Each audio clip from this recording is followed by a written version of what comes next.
La Chine doit être un modèle pour les pays africains. Et surtout, la Chine a toujours donné l'image d'un grand pays.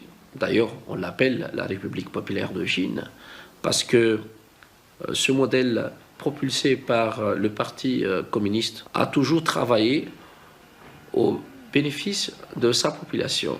La Chine n'a pas à envier aux autres pays des Occidents ou de l'Europe ou des États-Unis, parce que toutes les technologies émergentes aujourd'hui, que ce soit dans le domaine de la télécommunication, la nanotechnologie, biomédicale, on voit aujourd'hui l'apparition aussi de l'intelligence artificielle.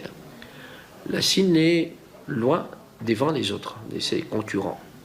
Et tout ça, quand on voit l'apparition, par exemple, des grandes sociétés comme Tencent, avec WeChat, les systèmes de paiement en ligne, l'apparition des QR codes, même dans les petits commerces, la Chine a réussi à dématérialiser les échanges et pendant tout ce temps-là, dans plusieurs pays dans le monde, ils sont encore au stade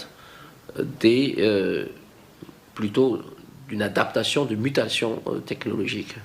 Aujourd'hui, la Chine est complètement autonome dans le plan de recherche, que ce soit spatial.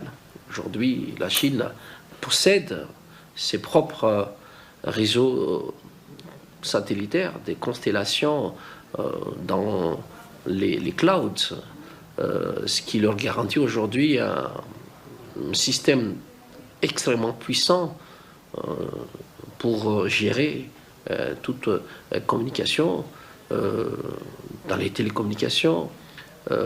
Aussi l'innovation aujourd'hui ne se limite pas uniquement dans la technologie, elle est aussi dans la recherche, que ce soit dans l'agriculture.